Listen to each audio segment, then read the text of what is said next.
stop. Ya elah. Lihat kelakuan pengendara motor ini tertangkap basah oleh polisi masuk jalur bus Transjakarta. Betapa kagetnya beberapa pengendara motor yang melihat kemunculan polisi lalu lintas. Mereka terekam kamera mencoba keluar dari jalur bus Transjakarta di daerah Rawabuaya, Cengkareng, Jakarta Barat.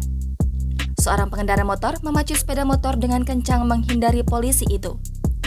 Ada kejadian menarik saat seorang pria menggunakan motor metik coba mengangkat motornya melewati pagar pembatas jalan.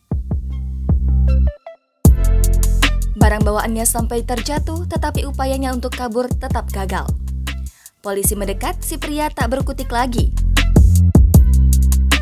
Ia dan pengendara motor lainnya pasrah saat polisi menindak pelanggaran itu.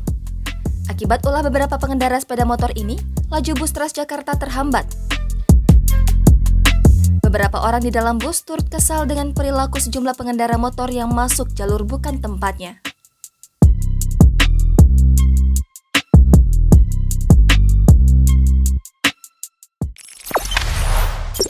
Jangan lupa subscribe, share, komen, dan like ya.